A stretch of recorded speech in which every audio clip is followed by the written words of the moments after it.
Wow, thanks. Mr. All right. Vilanch is someone I've known for a Yes. long time. We did a show together. His book is called "It Seemed Like a Bad Idea at the Time," Yeah. and it talks about the TV shows that he'd written that were, I guess, less than stellar, and also a Broadway show that he'd written that was also less than stellar. Anything I wrote that was less than stellar, which is, I have a lively catalog of those things. But I also have hits, but you know. We met on a show that was slightly less than stellar, called 5, 6, 7, 8 Dance, Radio City Music Hall, Sandy Duncan and the Rockettes in 1983. It's a big summer spectacular with Marge Champion dancing with Sandy's husband on Korea, and a Bette Midler drag queen, and in fact, Bette Midler apparently was angry at you because you wrote Kenny, Sasha, Bette's jokes, and in Radio City Music Hall, it's so large that most of the people didn't know that it wasn't really Bette Midler. and they thought, right, how'd they get her in there for a special thing? But before we talk about the things that the book we want to sell and the things that weren't, Right, yeah. Bruce has written the Oscars and multiple Emmy Awards for that. And you've had such an amazingly diverse career because in addition to being a sought-after writer, you were Edna Turnblad in... I shaved that beard you saw so I could do the mother in Hairspray. For a year. Because I could not talk them into Edna having a beard. They said that's a little too John Waters. The audience will buy a man playing a woman. They won't buy a man playing a woman with a hormone problem. And Center Square on Hollywood Well, Squares. that was after Whoopi. I was to the left of Whoopi, if that's possible. And she decamped, and so I was in the Center Square for a while. And then I went off to do Hairspray, and they had various experiments, Ellen and Brad Garrett, for the next couple of years until now. It's back with the hilarious Drew Barrymore. She's the Center Square? Presenting to be Paul Lynde in the Center Square. Oh my God! Yeah, I mean, but I figure I'll show up sooner or later because they'll get down the list, right, of people who will say yes. And they'll get to me, and I'll show up, and they'll go, "Oh, welcome home." You know, show business is so sincere. So, tell us a little bit about how you got to not the Center Square, but how you became one of the most sought-after comedy writers in Hollywood. It wasn't the Midwest, as it says up there. It was Paterson, New Jersey, which is a font of comedy. I grew up there, and I was a child actor. Because my parents, my adopted parents, I was adopted 4 days old and taken from New York to New Jersey, the first of many slights. And I grew up there, and they saw when I would make faces in the mirror, and I would perform. I was one of those kids that would dance at Thanksgiving, whether you wanted him to or not. So they said, this kid is happy when he's performing, so let's enable him to do that. I was a child actor. I did commercials and stuff. I was never a child star, or we'd be having this conversation in rehab. They don't age well. They just don't. But at a certain point, they said, well, acting is tough because I had a very deep voice, and I was heavy, and I was not an athletic kid.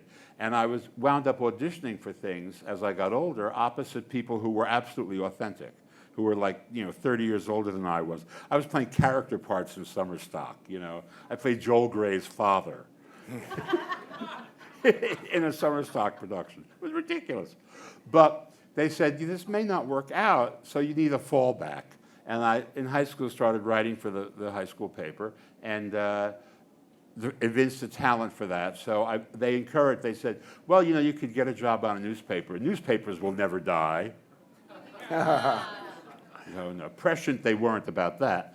But so I started writing, and I went to the Ohio State University, where I edited the Ohio State Lantern, circulation 50,000, 5 days a week, which is like being on a real newspaper. And I also acted while I was there.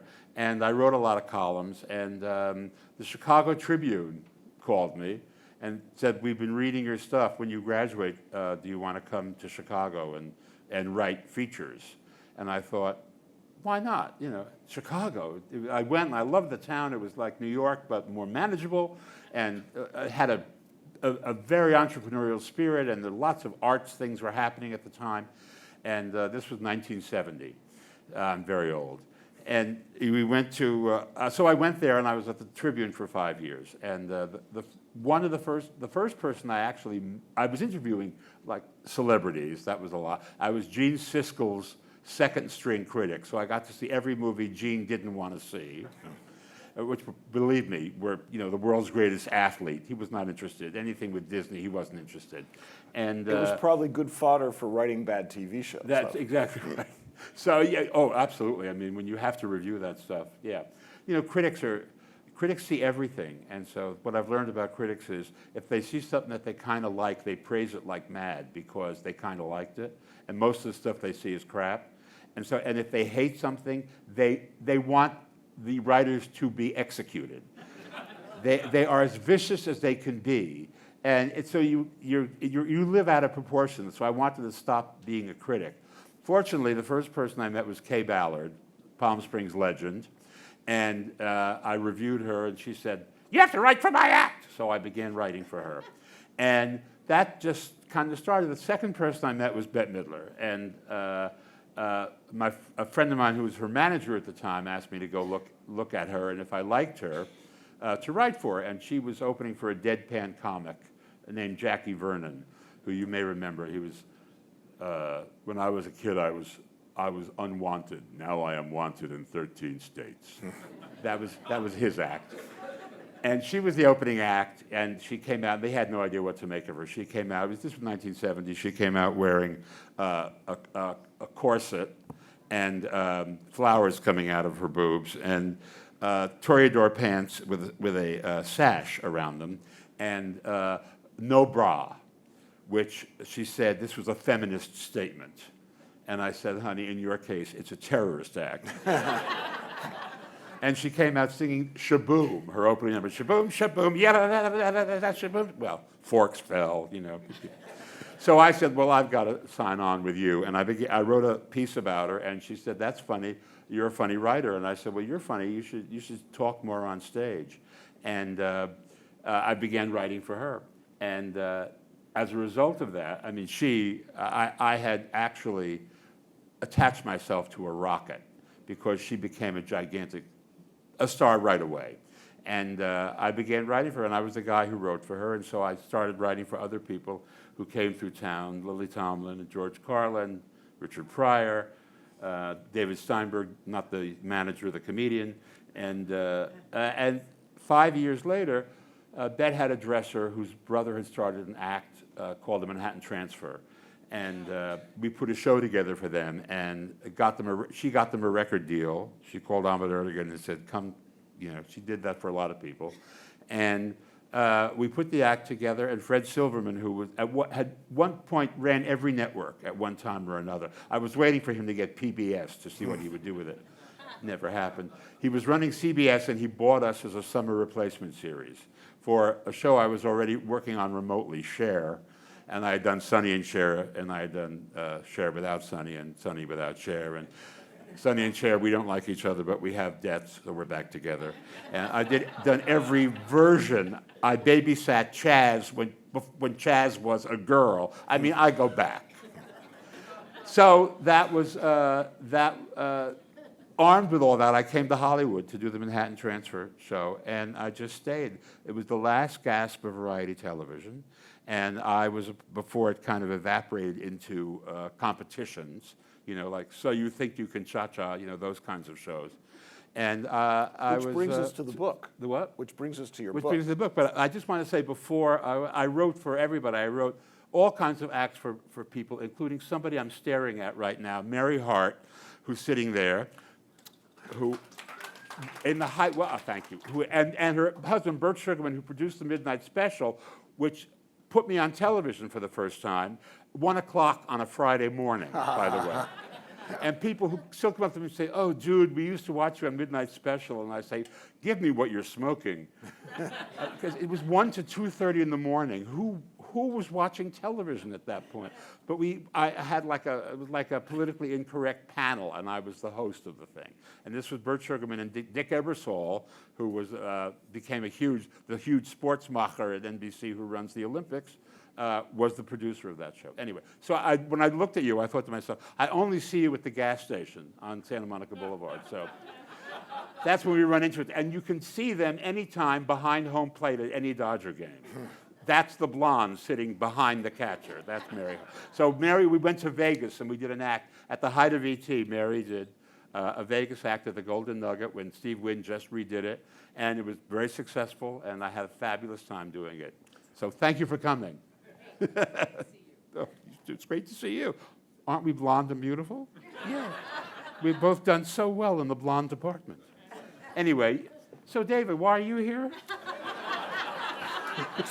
To push the on button. Go right ahead. I'll try and be more circumspect. So you got to Hollywood at a time when there were still variety specials. Yeah. And you wrote a lot of them. I did. And some of them were pretty awful. Oh, my God. And you tell us about them in your book, and it's very funny. The Star Wars Holiday Special, and I wrote during COVID. I did a lot of podcasts with people much younger, and they would say, we saw your name on this Star Wars Holiday Special, which is really crap, and then the Brady Bunch Variety Hour, and the Paul Lynde Halloween Special, and how did these things happen? Who said yes? Fred Silverman. And has he paid his debt to society? That's the question. So I realized that there was a book in this about how I wrote the worst TV shows in history and lived, and I discovered I hadn't written enough of them that people remembered. Those shows are all on YouTube. And so generations later, people discover them on YouTube, and they really are curious as to what the culture was like that produced these things.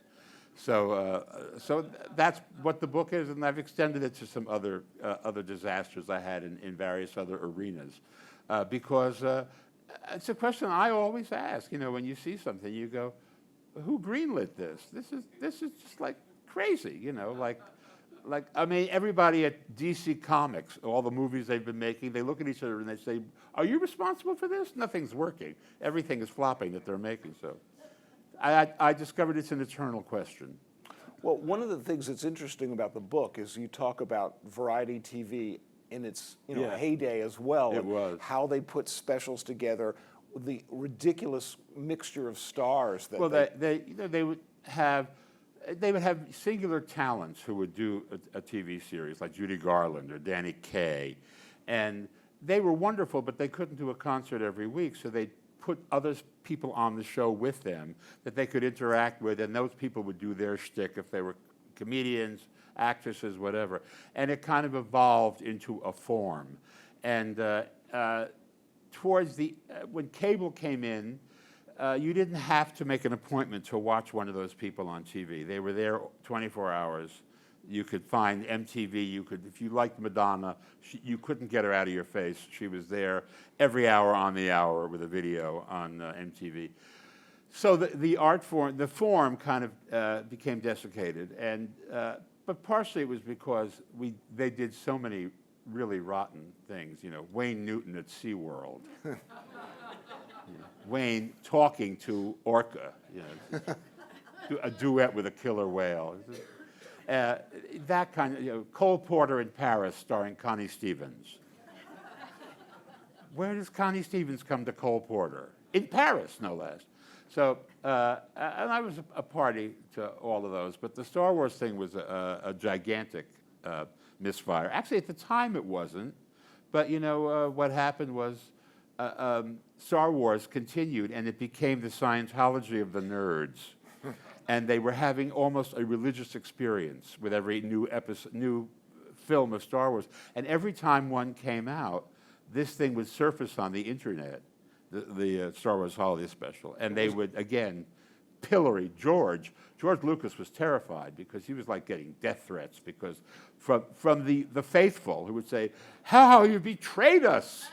Oh, Skywalker." It's sacrilegious. Right? It was sacrilegious. So it was the most. Well, tell them a little bit about it. Well, when you do a show like that, George had 10 stories, and he said, I'm going to make 6 movies, which he did. It took him, it was like a 30-year hiatus between the first 3 and the second 3. But in between, he sold off the 4 other stories, and this was the last story, which he sold to CBS, which was desperate to do a variety special based around Star Wars. The first movie had been out, it was 18 months ago. He was about to start shooting The Empire Strikes Back, and he thought this would stir the pot. So he sold them this story that he had come up with. Unfortunately, the Wookiees were the central characters. Now, if you don't know the Wookiees, they kind of look like me in that picture. They're like huge Yorkshire Terriers with like bandoliers, and they speak no English. They speak no known language. They sound like fat people having orgasms. Trust me, I know. I mean, that's their default sound. They cannot sing. They cannot move in their costumes, so they can't dance. So what can they do? And we were handed this storyline. Now, at the time, 1978, you couldn't use subtitles because the network felt that nobody would read them.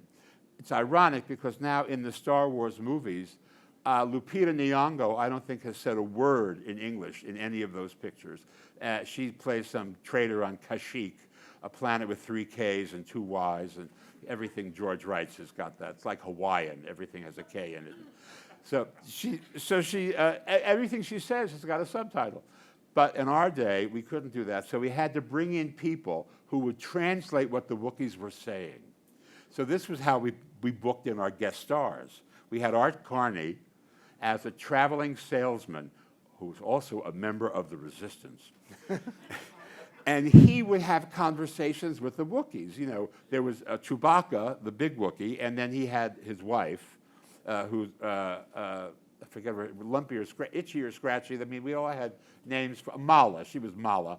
And he would talk to Mala and say, how are you feeling? And she, you have corns again? That kind of dialogue. And establishing their delicate domestic life, and at the same time, furthering the plot. What was the plot? The plot was Han Solo and Chewbacca were trying to get home for Life Day, the holiday that George had invented, that he thought would be like an alternate Christmas for the universe, like Festivus for the rest of us.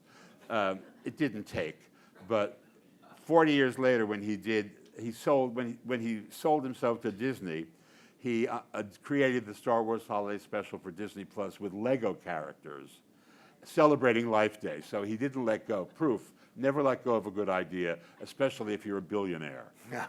You will get to do it somewhere, somehow.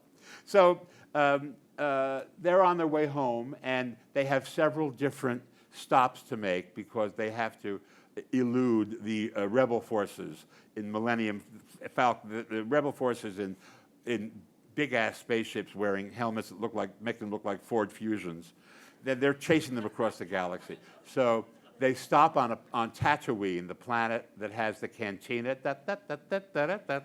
where we added B. Arthur. Of course. As the woman running the cantina, and in her Statue of Liberty period.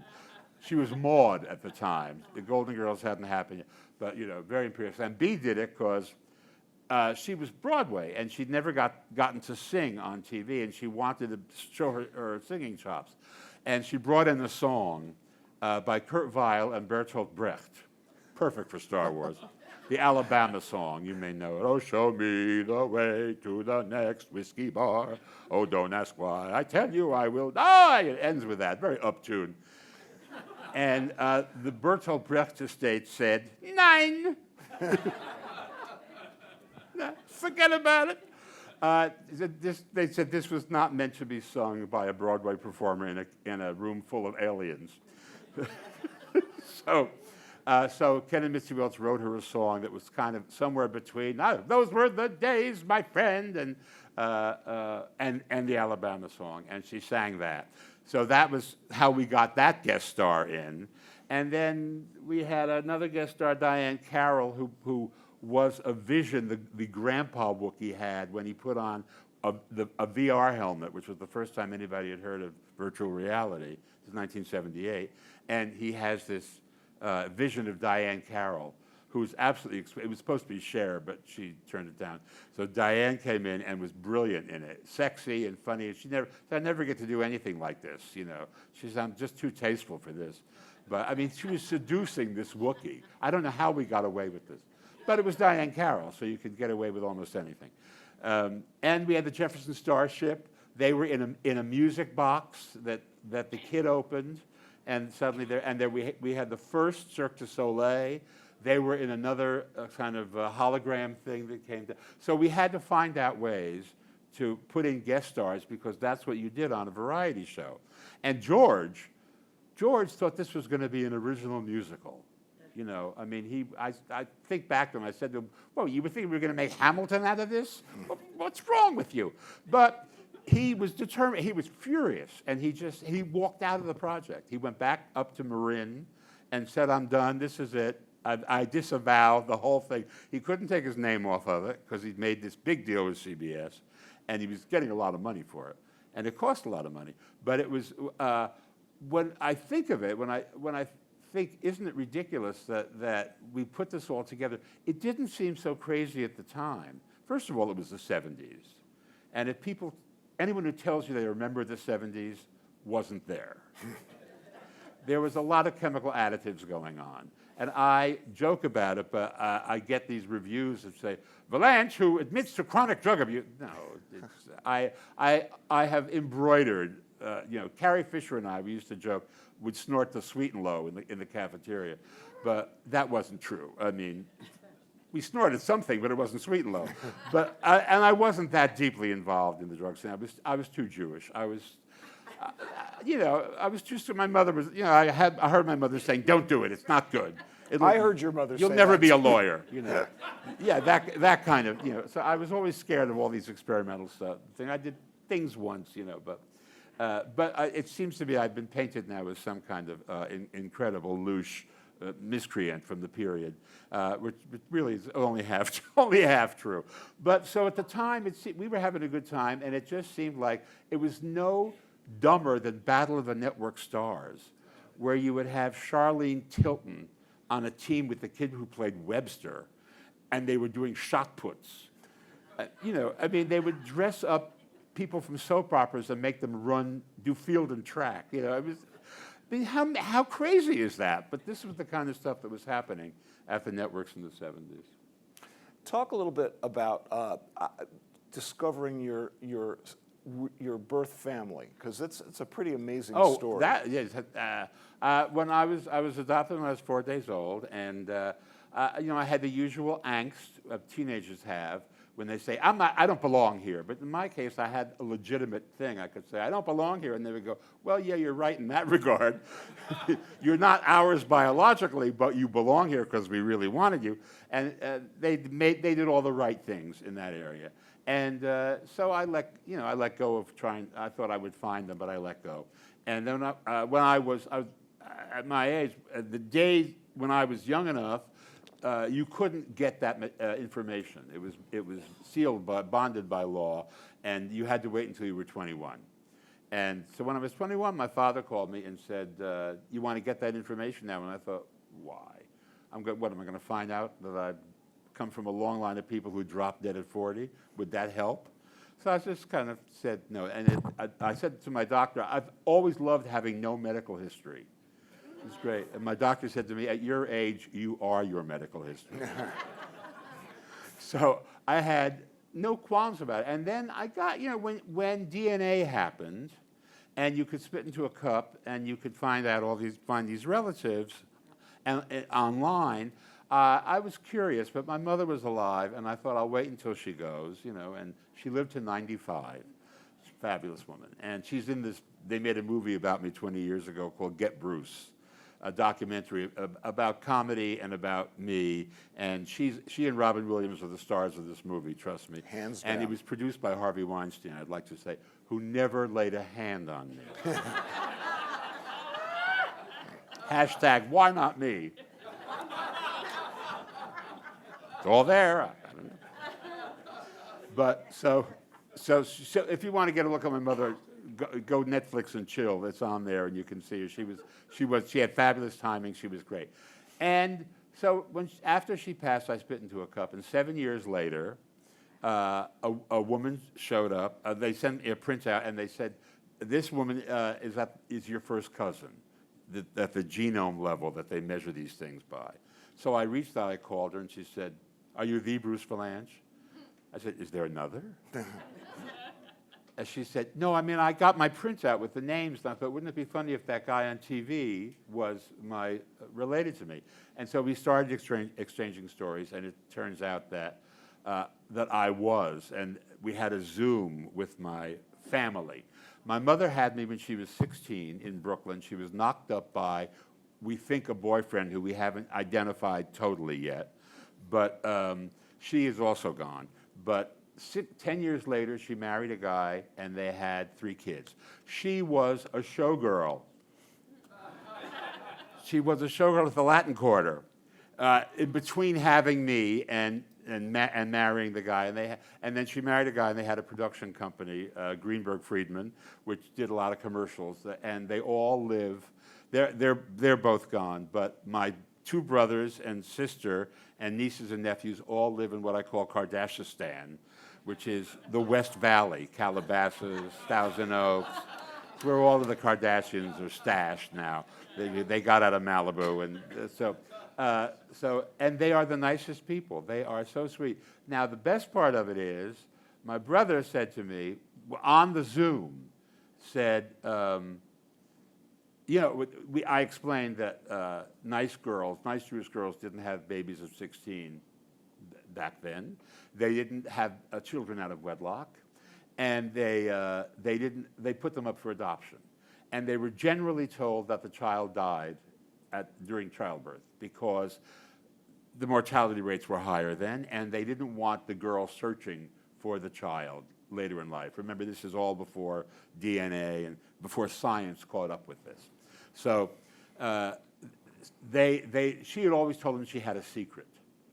And she said, "You think I'm square, but I have a secret. When you hear my secret, you'll be knocked out." And they said, "You're her secret." And then they said, "We saw you in Hairspray. And when you came out, and this makes me cry, the first number," he said, "I turned to your sister and I said, he looks just like Mom." And they have been carrying that story with them for the 20 years, since they actually saw me do Hairspray. And it's amazing because then, of course, we did all the family pictures, and I am a dead ringer. And I've been to all these family events. I just came from, my niece had a wedding at the Four Seasons Westlake Village, and all these people who've known my family for years would come up to me and say, "You look more like Dolores than anybody, than any of them." Her name is Dolores. When I told that to Bette, we named the mermaid in her act Dolores Delago. She said, "Fate. Fate." And then I showed her a picture of me and my mother, and she said, "Slam dunk. How could you doubt this?" So now, if we find my father, I think maybe I have a Lifetime or a Hallmark movie that I can turn this into. But if I do, remember, you heard it here first. Talk to us a little. You wrote the Oscars how many times? 25. Talk to us about that. Well, my first Oscar show was, I'd written, individually, it's gone full circle. When people come on the Oscar show, they are written for.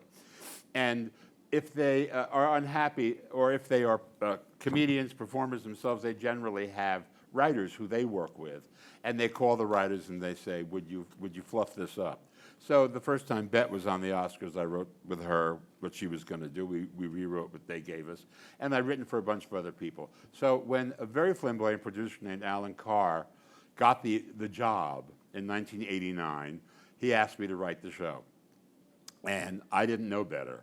I didn't know that one person doesn't write a show. I said, I can't do all this. So we brought in a fabulous woman named Hildy Parks, who wrote all the Tony shows. She was married to Alex the Great, Alex Cohn, the producer, and so we wrote the show together. And then I wound up doing like a ton of rewrites, and it became famous as being the Rob Lowe Snow White show, over which Disney sued and then withdrew the suit. But and it kind of had a couple of weeks where it simmered, where there was outrage everywhere, and people who Alan had not booked on the show wrote a petition. A lot of other people think they signed but didn't.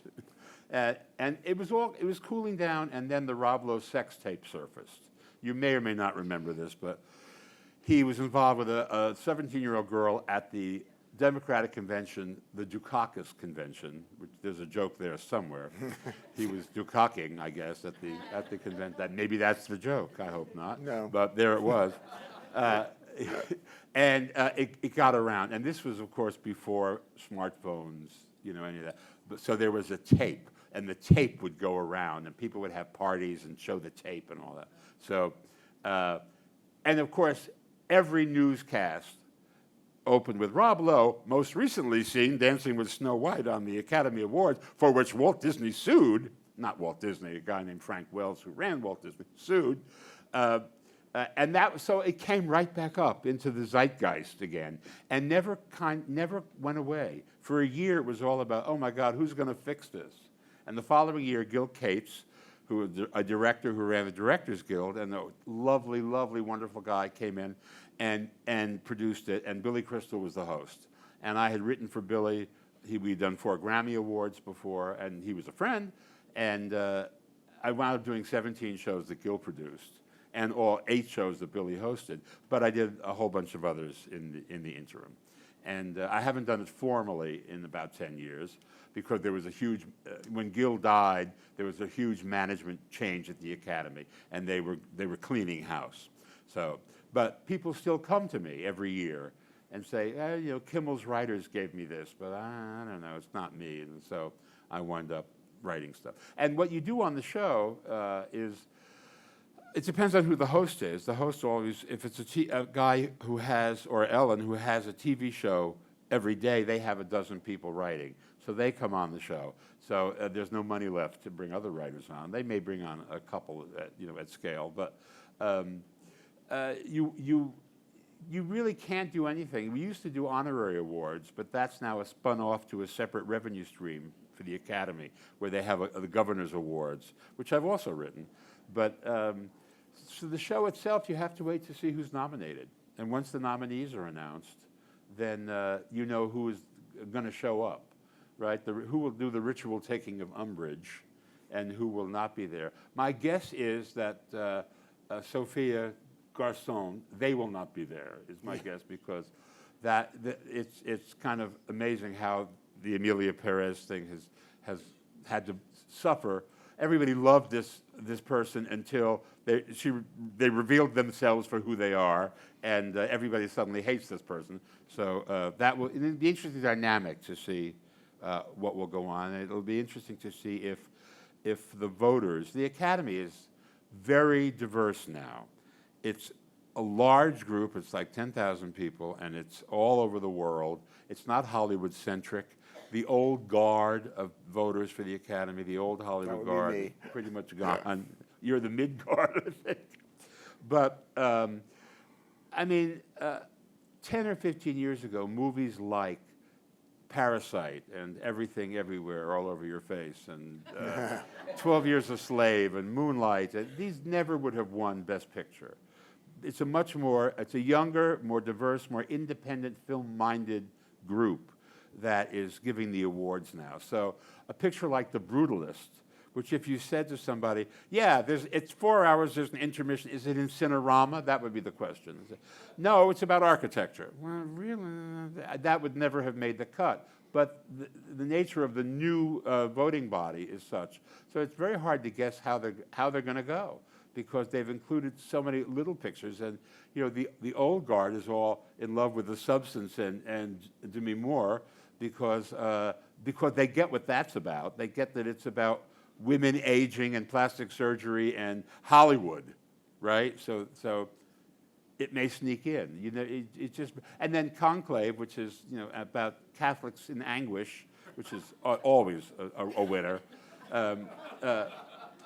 That could, and Isabella Rossellini is in it, who is the daughter of Ingrid Bergman and is a legacy, and there is great sentiment for that. That's part of the fun of it, is wondering how they're going to go. And when you write for the host, you position the host after certain categories, so that, for example, documentary, because the documentary winner will generally say something inflammatory that has to be dealt with.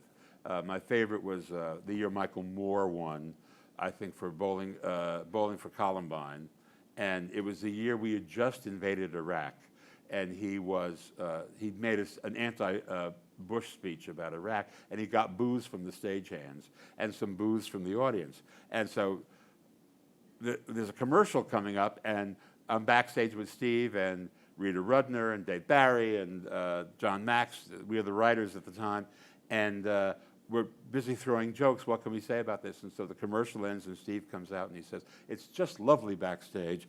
The stagehands are helping Michael Moore into the trunk of his car." And you hope for those moments, because that's what makes the show live and spontaneous, and everything is so canned now, or it's TikTok. So it's one or the other. And the Oscars is one of the few things that is happening in real time, and it's a big deal. So, I mean, you wrote for Bob Hope? I wrote for Hope, yes. He called me Mansfield, because he was a misogynist of the old school, and he met me, he said, "Look at the tits on you. Who are you, Mansfield?" And from then I was Mansfield. And he would, at the time, he installed a teletype machine in my apartment, because this is before faxes or anything. And in the middle of the night, I get ding, ding, ding, ding, ding, ding, ding. And Hope in Jakarta, need Dewey Sukarno jokes. So I had to, yes, I had like an encyclopedia, no Wikipedia. Dewey Sukarno. I mean, I knew who she was, but I said, what can we make a joke about? And I would have to type it back into the television. So we had a great time. We had a lot of fun. I liked him a lot. And I will say, was the first big non-gay allied celebrity to do any AIDS work. He did a PSA. I asked him, would you do this public service announcement for television, telling people not to be afraid to be around gay people, because it's not spread that way. We used to have a joke, can you get AIDS from sitting on a toilet seat? Yes, you can. There has to be a guy sitting there already.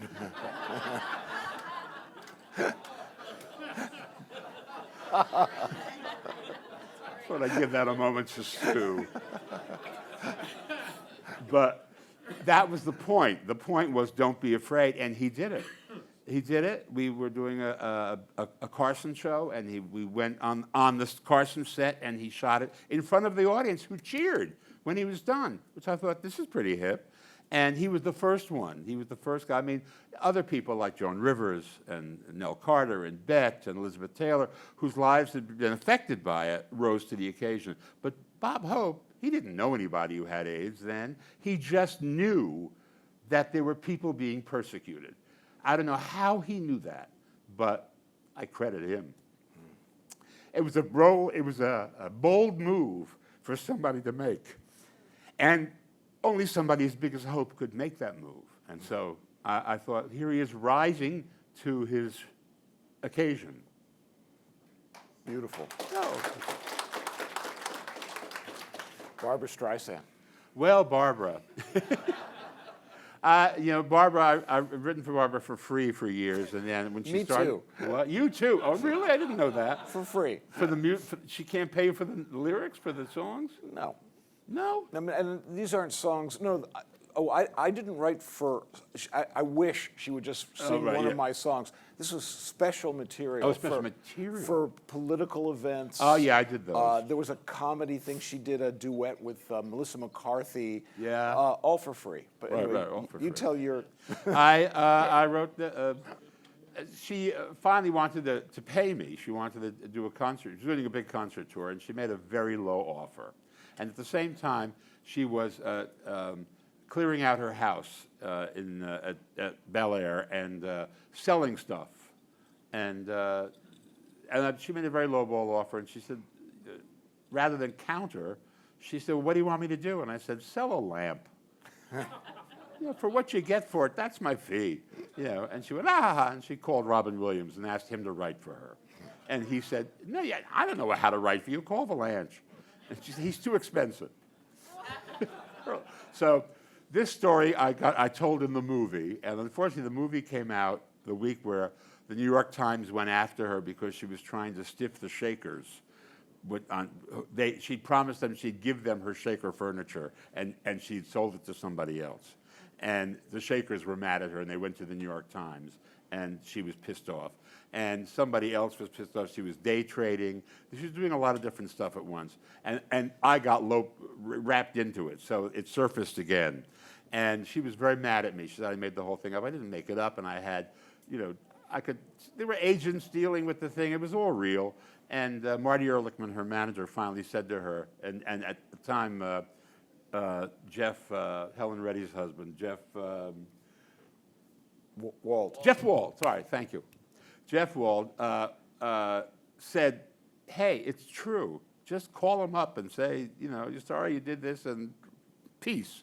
And Marty did that and said, she would like to do that. I said, so why doesn't she? And he said, well, this is, she's crazy that way. And I said, fine, I'll take it, it's enough. And then the next Oscar show she was on, and I don't know if I have time for this one, but she was presenting the music. I called her and said, would you present the Original Song Award? Because she'd won in that category with Evergreen. And she looked at the list, and it was Randy Newman, James Taylor, Paul McCartney, Sting, and Eminem. And she said, she knew, she said, great, they're all peers. And of course, Eminem won. And she didn't know Eminem. They don't hang out at the kosher butcher in Malibu. So Eminem's writing partner, Eminem was not there. Eminem's writing partner was there, and he came down the aisle, and he had dressed as Barbara in A Star Is Born with the frizzy, the Jufro, and the Toreador pants, the striped pants, and this apparition was coming down the aisle towards her, and I could see she was actively terrified. And he came up, and she whispered to him, and you can see it on the tape, are you Eminem? She had no idea. And he said, no, Eminem, M couldn't make it. And then he went on, and he had an acceptance speech, and she, each time he said something, she moved a step farther away from him. Anyway, so she thanked me for that, too. I said, how shall I know? You're on top of everything. How do you not know Eminem? Anyway. Well, we have 1 minute and 51 seconds left, so I thought maybe we'd take two questions. All right, I'll be short-winded. You have a question? Yeah, Bruce. Yeah. Do you actually get paid, and how? Do you actually get paid, and how? They leave the money on the counter. Same way so many people get paid, isn't it? Am I alone here? Yeah, sure. I'm a Writers Guild member, and if it's a Writers Guild contract, I get paid. And if when I do stuff for friends, they don't. My favorite, Anne Margaret, had written her act for years and years, and Roger Smith, her husband, would pay you in chattel. He would say, could you use a couch? And so my entire home was decorated in Anne Margaret. Every time I did something for her, I got another piece of furniture or electronics or something like that. As award shows are going through a revolution right now, what do you see as the future for shows like the Golden Globes, the Oscars, in light of everyone afraid to host? And the question is, what do you see as the future for award shows, and how will they change? I think they won't go away. I think that they may get a little depressed. I mean, I think that some of them may disappear, like the Critics' Choice Award will disappear. The big ones will stay because we're in a business where everybody wants to be patted on the back. As Roxy Hart says in Chicago, none of us got enough love as a child. Fred Ebb wrote that line. Yeah. Thank you all for coming. Bruce, thank you. Thank you. For being here. Thank you so much.